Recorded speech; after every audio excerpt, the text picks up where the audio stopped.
আসসালামু আলাইকুম রহমতুল্লাহ। আমি এম কে জামান, ইজবিল হাসান বুকটির পক্ষ থেকে আপনাদের স্বাগত। আজকে টিটেলের বিষয় ওয়ার্কিং ক্যাপিটাল ম্যানেজমেন্ট অষ্টম অধ্যায়ের প্রথম ক্লাস। শিক্ষার্থীগণ, এটি খুব গুরুত্বপূর্ণ একটি অধ্যায়। প্রতি বছর এই অধ্যায় থেকে বি পার্ট এবং সি পার্টে 2 সেট প্রশ্ন আসে। এই অধ্যায়ের অঙ্কগুলি সহজভাবে শেখানোর উদ্দেশ্যে ইজবিল হাসান বুকটিতে আমি সিলেবাস অনুযায়ী মাত্র 2টি ফরম্যাটে ভাগ করে অঙ্কগুলি আলাদা করে দিয়েছি। একজন শিক্ষার্থী যদি এই 2টি ফরম্যাটে মাত্র 2টি অঙ্ক ভালোভাবে আয়ত্ত করতে পারেন, তাহলে আশা করি ইনশাআল্লাহ এই অধ্যায়ের কোনো অঙ্ক আর জটিল থাকবে না। সেক্ষেত্রে তাহলে প্রথমে আমরা ফরম্যাট দুইটি দেখে আসি। Format number 1 normal ratio, format number 2 income statement and balance sheet. সেক্ষেত্রে এখন আমরা ফরম্যাট অনুযায়ী গাণিতিক সমস্যাগুলো সমাধান করব। তো আজকের ক্লাসে আমরা এই অধ্যায়ের প্রথম ফরম্যাটের গাণিতিক সমস্যাগুলো সমাধান করব। এখানে গুরুত্বপূর্ণ অঙ্ক আমি অনেকগুলো দিয়েছি আমাদের বইয়ে। যারা এখনো পর্যন্ত আমাদের বইটি সংগ্রহ করতে পারেননি, তারা সরাসরি আমাদের সাথে মোবাইলে যোগাযোগ করে কুরিয়ার সার্ভিসে বইটা নিয়ে আপনারা আমাদের সাথে থাকুন। ইনশাআল্লাহ এই সাবজেক্টে আপনারা এ প্লাস পাবেন খুব সহজে। শিক্ষার্থীগণ, তাহলে আজকের ক্লাসে আমরা 1 নম্বর ফরম্যাটের সমস্ত গাণিতিক সমস্যাগুলো সমাধান করব। আজকে আমি যেগুলো গুরুত্বপূর্ণ অঙ্ক করে সমাধান করে দিব এবং বাকিগুলো আপনারা হোমওয়ার্ক করবেন। তাহলে আসুন 1 নম্বর ফরম্যাট। এখানে আমরা প্রবলেম নাম্বার 1 থেকে শুরু করি। তো 1 নম্বর প্রবলেম, এটা ভালোভাবে পড়ে নিই। প্রশ্নটা বলা আছে from the following data calculate the current ratio, calculate the quick ratio and calculate the super quick ratio. 3টি প্রশ্ন করা হয়েছে। ইনফরমেশন দেওয়া হয়েছে ক্যাশ ইন হ্যান্ড 20,000 টাকা, এটা কারেন্ট অ্যাসেট। অ্যাকাউন্ট রিসিভেবল 60,000 টাকা, এটা কারেন্ট অ্যাসেট। নোট রিসিভেবল 40,000 টাকা, এটাও কারেন্ট অ্যাসেট। ইনভেন্টরি মূল পণ্য বলা হয়, এটা কারেন্ট অ্যাসেট, এটা 20,000 টাকা। আর প্রিপেইড এক্সপেন্স, এটা 10,000 টাকা, কারেন্ট অ্যাসেট। কারেন্ট লাইবিলিটি 50,000 টাকা, শুধুমাত্র একটাই ছিল কারেন্ট লাইবিলিটি। শিক্ষার্থীগণ, এখন আমাদের প্রশ্ন 3টি রিকোয়ারমেন্টস চাওয়া হয়েছে: কারেন্ট রেশিও, কুইক রেশিও আর সুপার কুইক রেশিও। এই অঙ্কগুলি সূত্রের মাধ্যমে সমাধান করতে হয়, আর সেজন্য আমি আমাদের বইয়ের উপরে প্রথমে এখানে আমি সূত্র লিখে দিয়েছি। এই সূত্রগুলো আপনারা একটু পড়ে নেবেন, আর আমি এখন অঙ্ক করাবো, যখন বোঝাবো তখন আস্তে আস্তে এই সূত্রগুলো আপনার আয়ত্তে চলে আসবে। ঠিক আছে, তাহলে আসুন আমরা 1 নম্বরের অঙ্কটা ভালোভাবে সমাধান করি। 1 নম্বর রিকোয়ারমেন্ট বলা হচ্ছে কারেন্ট রেশিও। আমরা জানি we know that current ratio সমান সমান current asset divide by current liability. এখানে দেখলাম আমাদের কারেন্ট অ্যাসেট দেওয়া আছে 5টি আর কারেন্ট লাইবিলিটি দেওয়া আছে 1টি।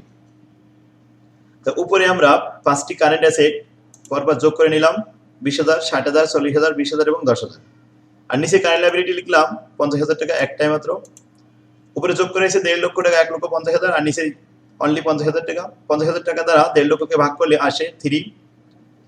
তো এটার রেশিও হলো 3:1। সেক্ষেত্রে 1 আমাদের এখানে স্ট্যান্ডার্ড হিসেবে দেখাতে হয়, 3:1। এটা হলো অ্যান্সার। যে কি পরিমাণ দায় আছে, দায়টা আমাদের যে সম্পদ আছে কারেন্ট অ্যাসেট, তো এরকম দায় 3 বার পরিশোধ করা যায়, এজন্য এখানে 1 দেওয়া হয়েছে। সেক্ষেত্রে আশা করি আপনারা বুঝতে পারছেন। এবার আসুন 2 নম্বর প্রশ্ন, কুইক রেশিও। কুইক রেশিও সূত্র হলো quick asset divided by quick liability. সেক্ষেত্রে মনে রাখতে হবে কুইক অ্যাসেট কিভাবে বের হয়। আমরা জানি কারেন্ট অ্যাসেট থেকে মাত্র 2টা অ্যাসেট বাদ দিলে কুইক অ্যাসেট হয়। সেই 2টা অ্যাসেট কি? একটা হলো প্রিপেইড, আর একটা হলো ইনভেন্টরি, মূল পণ্য যাকে বলা হয়। তো প্রিপেইড আর ইনভেন্টরি বাদ দিলে কুইক অ্যাসেট হয়। আর কারেন্ট লাইবিলিটি থেকে একটা লাইবিলিটি বাদ দিলে কুইক লাইবিলিটি হয়, সেটা হলো ব্যাংক ওভারড্রাফট। তো এই অঙ্কে যেহেতু কোনো ব্যাংক ওভারড্রাফট নাই, কারেন্ট লাইবিলিটি সরাসরি লেখা আছে, এজন্য আমাদের এখানে মাইনাস যাবে না। আর কারেন্ট অ্যাসেট 2টা, ইনভেন্টরি আর প্রিপেইড, এই 2টা বাদ দিলে কুইক অ্যাসেট হয়। তাহলে এই 2টা বাদ দিলে উপরে থাকে 20,000, 60,000 আর 40,000, মোট 1,20,000 টাকা। তাহলে আসুন আমরা সূত্রটা লিখলাম। কুইক রেশিও সূত্র হলো quick asset divide by quick liability. Quick asset শুধুমাত্র 2টা বাদে, প্রিপেইড আর ইনভেন্টরি বাদে, আর বাকি 3টা লেখা হলো। এই 3টার যোগফল 1,20,000 টাকা। সেক্ষেত্রে এখানে আমি লিখেছি 1,50,000 থেকে এই 2টা মাইনাস করে দিয়েছি, অথবা যদি শুধু সরাসরি এই 3টা যোগ করতাম তাও 1,20,000ই হতো। আর নিচেই কারেন্ট লাইবিলিটি থেকে কুইক লাইবিলিটি বাড়াতে হলে একটা বাদ দিতে হয়, সেটা হলো ব্যাংক ওভারড্রাফট। তো ব্যাংক ওভারড্রাফট এখানে না থাকায় আমরা 50,000 টাকা সরাসরি বসিয়েছি, এটাই কুইক লাইবিলিটি। 1,20,000 কে 50,000 দ্বারা ভাগ করলে 2.4:1, এর আদর্শ মান হলো 1:1, সেখানে 2.4:1 হয়েছে। তাহলে কুইক রেশিও শেষ। এবার আসুন super quick. Super quick ratio সূত্র হলো super quick asset divide by super quick liability. Super quick asset কিভাবে হয় সেটা দেখুন, চারটা আইটেম সুপার কুইক হয় সবসময়, যেমন cash in hand, cash at bank, marketable security আর নোট রিসিভেবল। তবে নোট রিসিভেবলকে আমরা মার্কেটেবল সিকিউরিটি বলি, আবার অনেক সময় অঙ্কে মার্কেটেবল সিকিউরিটি দেওয়া থাকে, নোট রিসিভেবলও দেওয়া থাকে। তো আমাদের এখানে এই অঙ্কে মাত্র আছে ক্যাশ ইন হ্যান্ড আর নোট রিসিভেবল, এই দুইটা ছাড়া আর আমরা কোনো সুপার কুইক অ্যাসেট পেলাম না। আর cash in hand, cash at bank থাকলে সেটা নিতাম, আর মার্কেটেবল সিকিউরিটি যদি সরাসরি লেখা থাকতো সেটা নিতাম। যেহেতু নোট রিসিভেবল লেখা আছে আমরা নোট রিসিভেবল নিয়েছি। এবার আসুন সুপার কুইক লায়াবিলিটি। আমরা জানি সুপার কুইক লায়াবিলিটি হলো সর্বদা দুইটা, একটা হলো অ্যাকাউন্ট পেবেল, একটা হচ্ছে নোট পেবেল। তো এখানে অ্যাকাউন্ট পেবেল, নোট পেবেল আলাদা করে কিছুই দেওয়া নেই। তো কারেন্ট লায়াবিলিটিকে আমরা সুপার কুইক মনে করে এটা 50,000 টাকা বসিয়ে দিলাম। তাহলে উপরে 60,000 আর নিচে হলো 50,000, ভাগ করলে হয় 1.20:1। এইটা হলো অ্যান্সার। সেটা দেখুন, তাহলে আশা করি আপনারা বুঝতে পারছেন তিনটা রিকোয়ারমেন্ট আমরা শিখলাম। এবার আসুন 2 নম্বর প্রবলেম। আমাদের বইয়ে 2 নম্বর প্রবলেম, বইটা আপনারা বের করে এগুলি সব মিলিয়ে নেবেন। প্রশ্ন বলা হচ্ছে মার্চেন্ডাইজ ইনভেন্টরি 1,20,000 টাকা আর নোট রিসিভেবল 30,000 টাকা, এই দুইটা কারেন্ট অ্যাসেট, আর cash in hand current asset 45,000 টাকা, note payable current liability, account receivable current asset, cash in hand cash at bank এটা হলো current asset, account payable current liability, accrued expense current liability, unearned revenue current liability. রিকোয়ারমেন্টে বলা হচ্ছে gross working capital. সেখানে দেখুন, আমরা working ক্যাপিটালের সূত্র জানি, টোটাল কারেন্ট অ্যাসেটের যোগফলকে গ্রোস ওয়ার্কিং ক্যাপিটাল বলা হয়। তাহলে কারেন্ট অ্যাসেট এখানে মার্চেন্ডাইজ আর note receivable, cash in hand এই তিনটা, আর অ্যাকাউন্ট রিসিভেবল চারটা, আর ক্যাশ অ্যাট ব্যাংক পাঁচটা। এই পাঁচটা যোগ করলে এখন আমাদের গ্রোস ওয়ার্কিং ক্যাপিটাল হবে। দেখুন, merchandise inventory, note receivable, cash in hand, account receivable এবং ক্যাশ অ্যাট ব্যাংক। ফলাফল যোগ করে আমরা পেয়েছি 3,45,000 টাকা। এটা answer, gross working capital. Net working capital, current asset থেকে কারেন্ট লায়াবিলিটি মাইনাস করলে নেট ওয়ার্কিং ক্যাপিটাল পাওয়া যায়।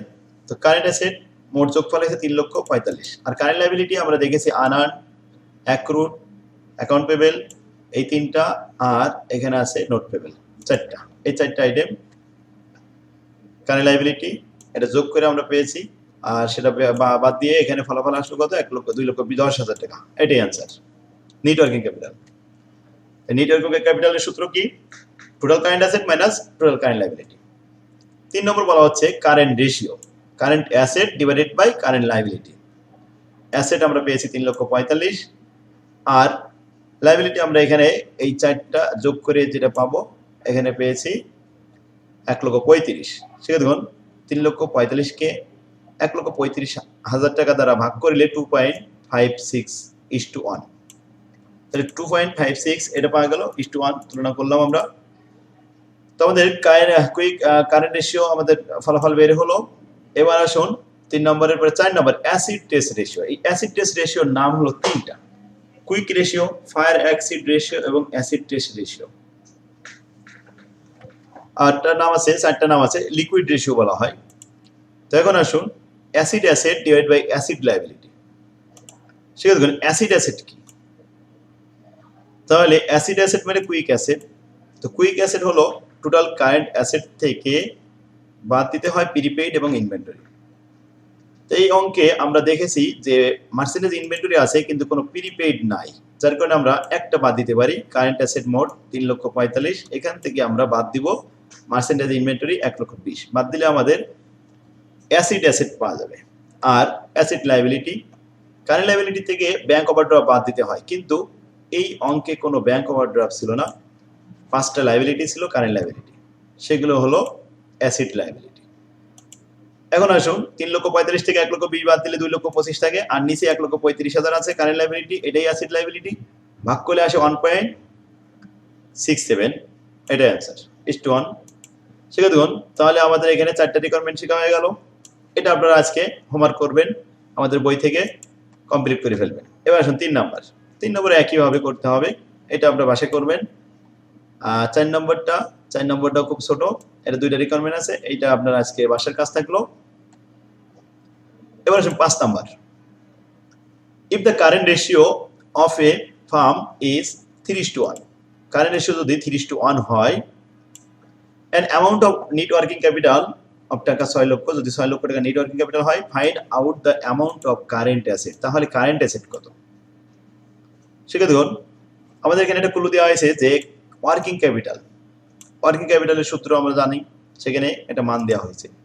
এখন এইটুকু প্রশ্নে আমাদের বের করতে বলা হয়েছে কারেন্ট অ্যাসেট কত। তাহলে আমরা জানি কারেন্ট রেশিওর সূত্র হলো current asset divide by current liability. এখন current asset divide by current liability আর রেশিও হচ্ছে 3:1। মানগুলো বসিয়ে পেলাম, 3:1 বসালাম, কারেন্ট অ্যাসেটও দেওয়া নেই, কারেন্ট লায়াবিলিটি দেওয়া নেই। এখন 8 গুণন করবো, অর্থাৎ বজ্র গুণন, এই পাশে গুণ করলে তো এখানে 3 হচ্ছে উপরে থাকে আর নিচেই 1, তো 3 সাথে কারেন্ট লায়াবিলিটি গুণ হবে আর 1 এর সাথে কারেন্ট অ্যাসেট গুণ হবে। 3 কারেন্ট লায়াবিলিটি সমান কারেন্ট অ্যাসেট। আর কারেন্ট লায়াবিলিটি এটা সিএল এখানে লিখে দিয়েছি, কারেন্ট লায়াবিলিটি হবে সিএল আর কারেন্ট অ্যাসেট হলো সিএ। 3 কারেন্ট লায়াবিলিটি সমান কারেন্ট অ্যাসেট, আমরা সাইড চেঞ্জ করে নিয়ে আসলাম, কারেন্ট অ্যাসেট সমান 3 কারেন্ট লায়াবিলিটি, সমীকরণ দিয়ে রাখলাম। সেক্ষেত্রে এবার আসুন আমরা জানি ওয়ার্কিং ক্যাপিটালের সূত্র হলো কারেন্ট অ্যাসেট থেকে কারেন্ট লায়াবিলিটি মাইনাস করতে হয়। তো নেট ওয়ার্কিং ক্যাপিটালের সূত্র আর মান দেওয়া রয়েছে 6 লক্ষ। সূত্র বসিয়ে নেট ওয়ার্কিং ক্যাপিটালের মান 6 লক্ষ বসালাম, কারেন্ট অ্যাসেট এখানে দেওয়া হয়েছে কারেন্ট অ্যাসেট সমান 3 কারেন্ট লায়াবিলিটি, লিখলাম, মান বসিয়ে পাই এখানে কারেন্ট অ্যাসেট সমান 3 কারেন্ট লায়াবিলিটি। আর কারেন্ট লায়াবিলিটি তো একটা আছেই, 3টে কারেন্ট লায়াবিলিটি থেকে একটা কারেন্ট লায়াবিলিটি মাইনাস করলে 2টা কারেন্ট লায়াবিলিটি থেকে যায়। আশা করি বুঝতে পারছেন। এবার আসুন সাইড চেঞ্জ করলাম, সাইড চেঞ্জ করে এই পাশে নিলাম, 2 কারেন্ট লায়াবিলিটি সমান 6 লাখ, অতএব কারেন্ট লায়াবিলিটি সমান 6 লাখ ভাগ 2, ভাগ করলে হয় 3 লাখ, অতএব কারেন্ট লায়াবিলিটি সমান 3 লাখ। এটাই आंसर। এটা আমাদের কারেন্ট লায়াবিলিটি আসলো, এখন কারেন্ট অ্যাসেট তো আসে নাই, সুতরাং আমাদের কারেন্ট লায়াবিলিটি যেহেতু বের করতে বলা হয়নি, কারেন্ট অ্যাসেট বের করতে বলা হয়েছে। এবার আমরা কারেন্ট অ্যাসেট বের করব আরেকটা part. Put in the value of current liability in equation 1। 1 নম্বর সমীকরণে আমরা কারেন্ট লায়াবিলিটির মানটা বসিয়ে পাই।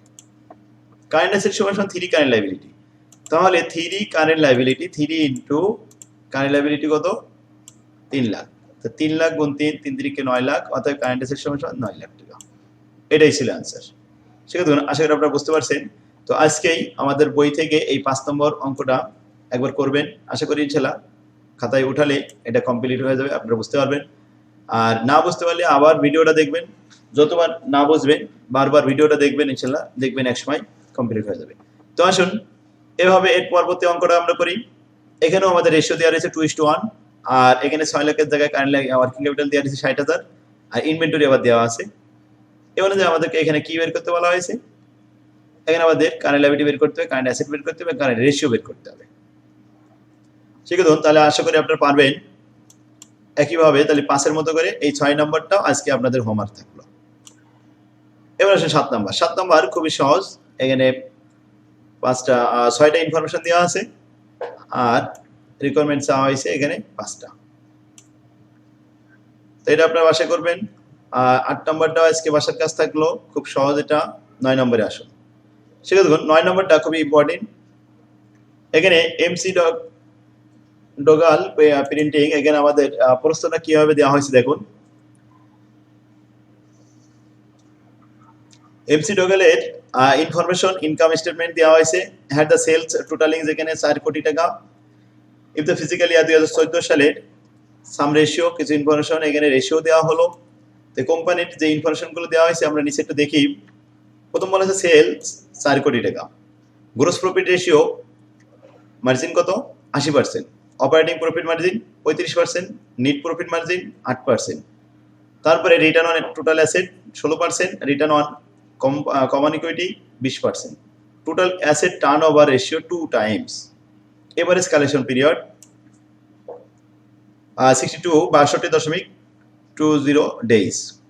সেক্ষেত্রে দেখুন 8টা ইনফরমেশন দেওয়া হয়েছে, এগুলো সব মার্জিন এবং সেলসের পরিমাণ দেওয়া আছে। এটা দিয়ে আমাদের ছোট ছোট রিকোয়ারমেন্ট বলা হচ্ছে, calculate the value of the following gross profit.